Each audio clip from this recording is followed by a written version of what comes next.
puluhan masyarakat yang ingin melakukan uji kir terpaksa ditunda. Pasalnya, peralatan mesin uji kir yang tertanam di gedung UPTD Pengujian Kendaraan Bermotor, PKB, Dishub Muara Enim terendam air yang diduga akibat aktivitas pengerjaan proyek kolam retensi tepatnya di belakang eks-terminal regional Muara Enim, Senin, 27 Desember 2021. Dari pengamatan di lapangan, tampak saluran air, got, yang fungsinya untuk mengalirkan air terlihat tertimbun dengan tanah dan pasir sehingga menghalangi aliran air menuju kolam retensi. Timbunan tanah dan pasir tersebut karena digunakan oleh kontraktor untuk keluar masuk ke lokasi proyek. Akibatnya, air mengalir ke balai uji kir dan menggenangi seluruh peralatan uji kir yang tertanam sehingga jika dipaksakan digunakan akan membuat alat rusak akibat konsleting listrik.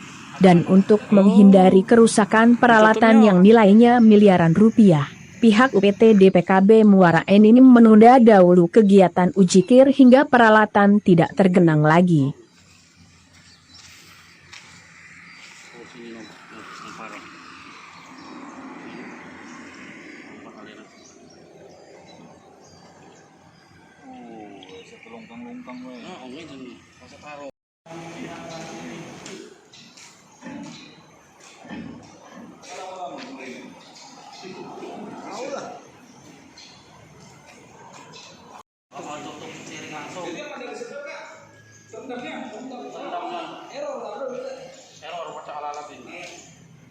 Konslet.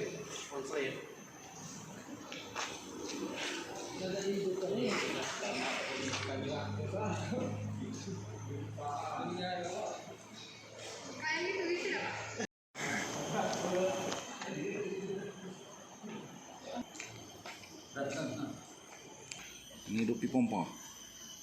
Apa dia namanya alat ini? Pompa. Oke. Apa dia nama aslinya?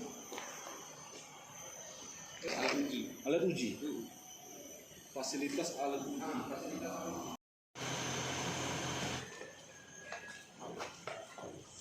Berapa tinggi Kak tadi Kak? Dalamnya tadi sebelum dilakukan penyedotan? Sedotan tingginya sekitar 1 meteran, Pak. 1 meter.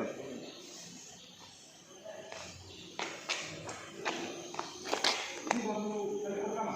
Iya, Pak. Kali pertama sekali, maksudnya tuh ini apa tuh? Karena masalah tertimbun selokan. Ini keduanya masalah pasir. Pasir. Nah, di kolam impaskan kolam retensi. Oh, dampak dari pembangunan kolam retensi. Iya, Pak. Apa kerugian kita dengan terendamnya peralatan uji kirnya? Masalah kerugiannya masalah alat uji, yang masalah aset daerah ini. Kena imbasnya masalah alat uji rem sama timbangan. Itu elektrik. Elektrik, Pak. Jadi kalau kita hidupkan lagi konslet takutnya. Ya, konslet di kelistrikannya, Pak. Nah, jadi tidak bisa melayani masyarakat ya. Iya, Pak. Ini terganggu ya hari ini. Terganggu. Ini baru pertama kali jadi banjir. Ini yang keduanya, Pak. Yang kedua Kali. sebelumnya tanggal 6. Belum tanggal 6, Pak. Sudah kita laporkan ya. Sudah, Pak. Dengan ini apa tuh? Pengawasan Pak Awi. Pak Awi. Sekarang ngulang lagi Ulang rupanya. lagi, Pak. Oh, itu. Udah kita laporkan, Bung? Ini belum ini. Belum ya. Jadi apa harapan kita dengan ada kejadian 2 kali ini? Harapan semoga yang kejadian ini masalah kolam retensi ini untuk cepat realisasi masalah selokannya, Pak. Itu diperbaiki ya. Tolong diperbaiki lagi. Nama saya David Ramsal. David Ramsal. Sebagai Kepala Jadi Hai pemirsa Sri Popo TV, jangan lupa komen, like, dan subscribe, serta tonton terus berita-berita terupdate lainnya ya.